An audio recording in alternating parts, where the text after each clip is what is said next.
a year ago, Nancee and I were meeting in the event in Nice, and were very frustrated that a lot of the little guys were just pushed to the back of the hall and had no voice. And the whole stage was dominated by the big vendors.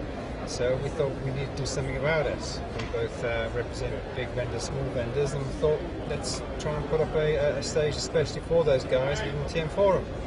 Wow, very cool. So how do you choose the type of companies that are going to be involved with the Innovation Spotlight? Well, that's a question for you, Nancy.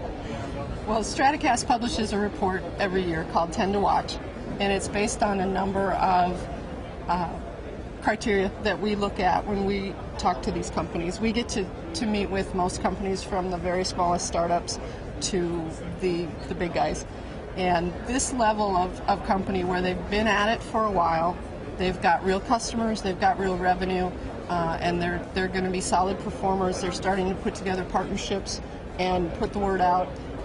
Those are the ones that get considered for this, for the 10 to Watch, and then we try to give them a little notoriety. Nice. And bump up the press on them a little bit. Right. So what kind of people are in the audience today coming to see these new companies? Well, the list I saw, we have venture capital folks in the investor world. We have people from the service providers themselves who are looking for these kinds of innovations and trying to solve some of these problems. And then we also have the big OSS, BSS vendors that are looking for the partnerships and to be able to fill in some of the gaps in their platforms and with the capabilities and the functionality that these companies provide. Right. So you mentioned solving problems. What type of problems are you seeing in the marketplace right now? Spend some time with I'll answer that one today. Well, I guess a lot of the existing infrastructure, whilst it's performing well, that they find that the service providers tend to get a little bit stuck in trying to move forward in certain aspects, and when the smaller vendors come along and are able to offer innovations to get out of these fixes the service providers find themselves in, then that's when they start talking to these little guys. But one wonders how long that the service provider struggles without knowing that the solution's actually there and there's a great little vendor who can help them.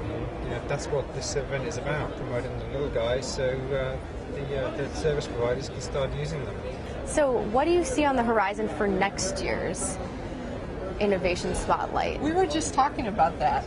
We were indeed, yeah. I mean, we were very pleased with the start that we had this year. So there's been an excellent base of start, and I think we'll take time to reflect on that. But what we would like to see is a greater forum for the vendors to be able to have a straight dialogue with the service providers. I'm sure that there is a lot of Q&A going to go back and forth there. These service providers, it'd be great to see even more of them come along next year, and I'm sure based on the success this year they'll hear about it and want to attend. And to get that two-way dialogue going, that's the innovation is then going to gather momentum. I think a number of times I've heard from the vendors themselves that the time they need to come to markets to be discovered, then get a reference customer, make that customer referenceable, is just too long. So that whole path needs accelerating and to speed up the innovation cycles to move the whole industry forward.